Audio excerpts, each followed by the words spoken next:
السلام علیکم دوستانو، زه زعفران صادقی یو ځل بیا ستاسو په خدمت کې له یوې نوې ویډیو سره. دوستانو، ستاسو د کور بیټرۍ خرابېږي او تاسې په علت نه پوهېږئ دا له څه وجې خرابېږي، د دې علت څه ده. نوې بیټرۍ راوړئ خو میاشت نه وږي هغه خرابه شي یا تیزاب زر زر اوبه کوي. نو دوستانو راسئ نن د بیټرۍ د کنټرول په باره کې معلومات درکوم. د کنټرول ګټې څه دي او څه رقم تیار کېږي او څه رقم ته کار کوي چې تاسې بیټرۍ له خطر څخه وساتلی شي او زر نه خرابېږي. نو دوستانو دا یو دانه کنټرول لګېدلی ده او یو دانه بیټرۍ پرته ده. تاسو ته بیټرۍ ښکارېږي 100 امپیره وچه بیټرۍ ده. یو دانه کنټرول لګېدلی ده چې 10 امپیره ده او یو دانه شمسي 2500 واټه په چت باندې پورته پرته ده. دا دوه ویرونه چې راغلي دا د شمسي دي. دا دوه ویرونه د شمسي چې راغلي پورته چت له خوا او دا دوه ویرونه چې بیا دا دوه دا مثبت او منفي دا د بیټرۍ دي. دا بیټرۍ برق ده. اوس اول بیټرۍ کنټرول ته لګوو، دا وروسته څخه بیا شمسي ورته لګوو. ښه په کنټرول کې تاسو ته دا کنټرول ښکارېږي، په دې کې مثبت او منفي لګېدلي. د هغه اول سر کې چې ده دا مثبت ده بیا منفي ده. په دا منځ کې د شمسي نقشه رسم کړې ده. نو دا د شمسي برق ته چې کوم انپوټ هغه ته کنټرول ته کېږي او دا دوه مثبت او منفي تاسو ته ښکارېږي. بیا په منځ کې بیټرۍ شکل رسم کړی ده. دغه د بیټرۍ لاین نه دي مثبت او منفي او دلته یې د بلب یا د ګروپ په شکل رسم کړی. دلته مثبت او منفي لري. هغه لوډ چې د کور لپاره استعمالوي، د ګروپانو لپاره چې برق استعمالوي. نو دوستانو راسئ اول اوس لګوو د بیټرۍ لاین نه مثبت او منفي. اول مثبت لاین لګوو چې دې سر ته لګول کېږي او بیا منفي لګوو.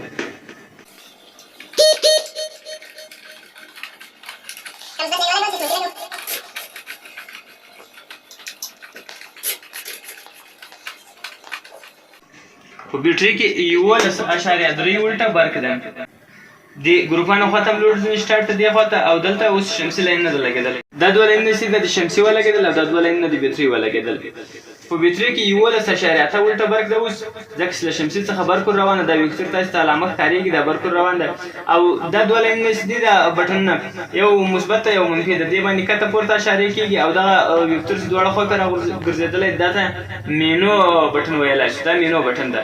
مینو بټن وګو دا سنټیګریډ درجه دلته سینسار ورته لګول کېږي او بل دغه هغه برق ده پی وي برق چې له شمسي څخه ورځي امپیر ده.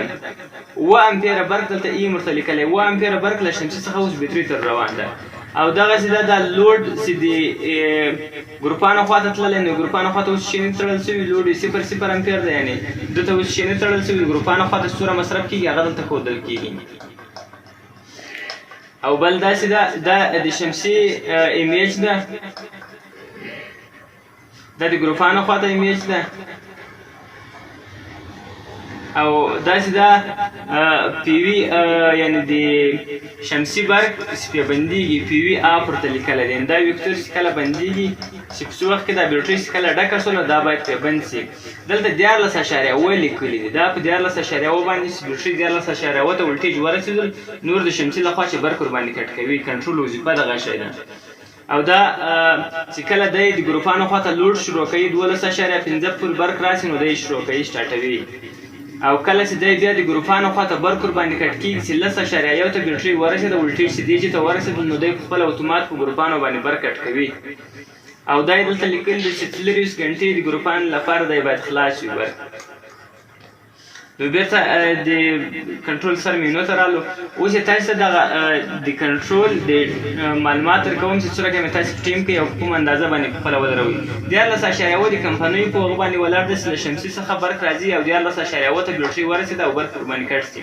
دا بټن د څو ثانیو لپاره ونیسئ. هغه ځای بیرته رالو. دا بټن د څو ثانیو لپاره ونیسئ. دا مینو بټن نو دغه اشاره کوي. اوس دا ولټیج تاسې 40 وولټه بیټرۍ ته هم لګولی شئ، 6 وولټه بیټرۍ ته هم لګولی شئ، هر څو وولټه بیټرۍ لپاره عیار کولی شئ. ځکه چې دا درجه نوره کټه پورته وړلی کېږي. 0 ته یاسې عیاره کوئ په هغه باندې عیار کولی شئ. اوس که موږ چېرته 15 ودروسئ موږ په بیټرۍ کې برق 15 ته ورسېږي بیا د شمسي برق پرې کټ کېږي او که اضافه کوو نو اضافه کېږي هم کته کېږي هم دا رقم ته کنټرول دی.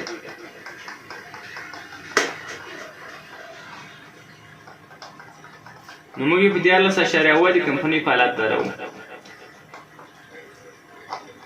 او بیرته دا بټن څو ثانیو لپاره ونیسئ په هغه ځای باندې ودرېږي. 11.9 وولټه برق په بیټرۍ کې اوس ده او برق هم روان ده. نو دوستانو که ویډیو خوښه شوې چینل سبسکرایب کړئ، ویډیو لایک کړئ او کنټرول د بیټرۍ لپاره ضروري ولګوئ. کنټرول ډېر ضروري دی، بیټرۍ به نه خرابېږي. الله مو مل شه.